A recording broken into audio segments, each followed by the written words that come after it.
বন্ধুরা, ঘুরতে ঘুরতে আজকে আমরা চলে এসেছি পুরান ঢাকার বেচারাম দেউরির একটি বিশেষ বাড়িতে। চলুন ভেতরে ঢুকি, তারপরে আপনাদেরকে জানাই বিস্তারিত।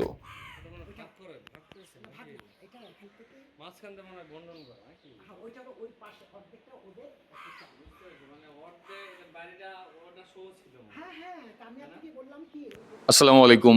আমরা এখন এমন একটি জায়গায় আছি যে জায়গাটিতে আমাদের জাতীয় কবি, আমাদের বিদ্রোহী কবি, আমাদের সাম্যের কবি কাজী নজরুল ইসলামের ছোঁয়া আছে। এবং উনি যখন ঢাকাতে আসতেন, এই বেচারাম দেউরিতে আসতেন পুরনো ঢাকার, সেই নবাব বাড়িতে, একটি নবাব বাড়িতে উনি থাকতেন। সেই বাড়িতে আমরা এখন আছি।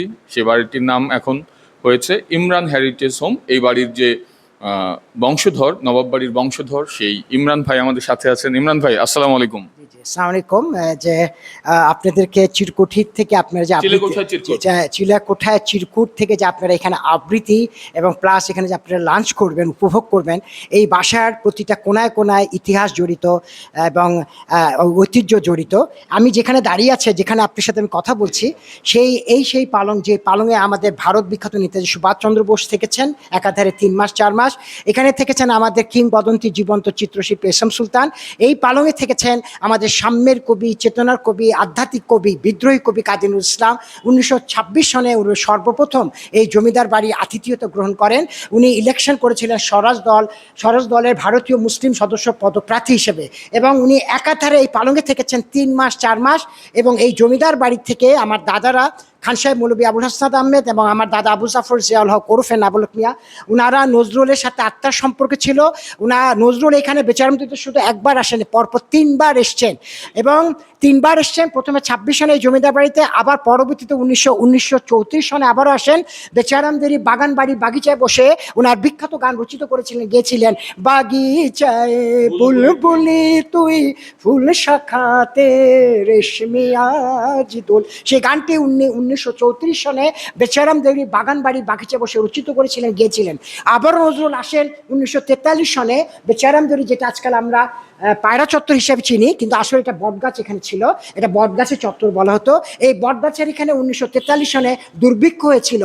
নজরুলের দিশাহারা কে দেখে, নজরুলের দুর্ভিক্ষের জন্য, অসহায়তার জন্য উনি আরেকটি গান রচিত করেছিলেন, গেয়েছিলেন, সে গলা গামছা বেঁচে হারমোনিয়াম বেঁধে। কি গানটি? কে বিদেশি মন উদাসী। এই গানটি যখন উনি গাওয়া শুরু করলেন, আমার দাদারা 4 কোনায় শাড়ি ধরে, চাদর ধরে দাঁড়িয়ে গেছেন। কেউ দোতলা থেকে, কেউ বারিন্দা থেকে ছুঁড়ে ছুঁড়ে স্বর্ণ অলঙ্কার, গলার চেন এবং কানের দুল এবং টাকা পয়সা দিয়ে নজরুলকে সহযোগিতা করেছিলেন। নজরুল বারবার হতমম্ব হচ্ছিলেন, সবাই যে ওনাকে এইভাবে ছাপিয়ে ওনাকে সহযোগিতা করবেন। এই ছিল বেচারাম দেউরির ইতিহাস এবং ঐতিহ্য। আসলে ইমরান ভাই কিন্তু নস্টালজিক হয়ে যাচ্ছেন। উনি, ওনার দাদা এবং ওই সময়কার যারা ছিলেন, নজরুল এখানে আসতেন। কবি নজরুল কিন্তু সাম্যের কবি ছিলেন, বিদ্রোহের কবি ছিলেন, কিছুটা পাগলাট্য কবিও ছিলেন, কবি আধ্যাত্মিক কবি ছিলেন। উনি এই খাটে থাকতেন। দেখুন, আপনাদের দেখাচ্ছে, আমি একটু স্পর্শ করলাম। হ্যাঁ, বসা যাবে? আচ্ছা আচ্ছা। আমরা নজরুল যে খাটে থাকতেন সেই খাটে আমরা বসলাম। নজরুলের স্মৃতি বিজড়িত। আপনারা হয়তো অনেকেই জানেন যে আমার প্রিয় কবি, আমি যাকে অনুসরণ করি, সেই কাজী নজরুল ইসলাম, উনি এখানে থাকতেন। উনি এখানে বসে অনেক কবিতা, গান রচনা করেছেন। তো ওনার একটি বিখ্যাত কবিতা আছে, গাহি সাম্যের গান। মানুষের চেয়ে বড় কিছু নাই, নহে কিছু মহিয়ান, নাই দেশকাল পাত্রের ভেদ, অভেদ ধর্ম জাতি, সব দেশে সব কালে, ঘরে ঘরে তিনি মানুষের জ্ঞাতি। তো এখানে এসে ইমরান ভাইয়াকে একটু বলবো যে আমরা এখানে এসে কবিতা পড়বো। আপনার একটু যদি একটু বলেন। আমি বিশ্বাস করেন, আমি সো মাচ এক্সাইটেড। আমি কখন আসবেন, এই মুহূর্তটা আমি উপভোগ করার জন্য আমি পাগল হয়ে আছি। আমি দিশাহারা হয়ে আছি, কখন আপনারা আসবেন, কখন আপনাদের কবিতা, আপনাদের আবৃত্তি আমি শুনবো। আমি সবচেয়ে বড় কথা, শুধু আমি না, আমার অ্যানচেস্টার, আমার পূর্বপুরুষ, তাদের আত্মাও কিন্তু খুশি হয়ে যাচ্ছে।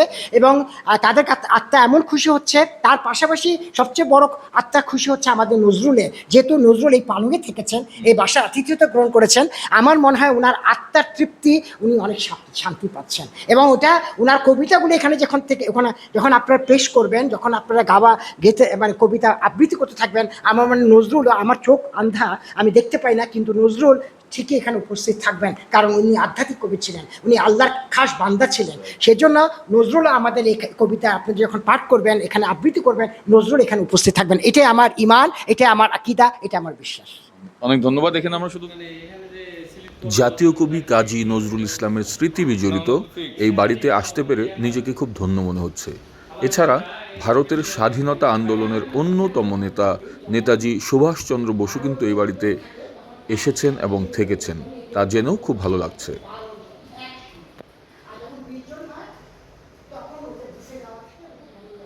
পুরনোকে সঙ্গী করে কিন্তু আমাদের নতুন পথে এগিয়ে যেতে হয়। তো তাই আমাদের এই হেরিটেজগুলো, আমাদের এই ঐতিহ্যগুলো কিন্তু আমাদেরই ধরে রাখতে হবে।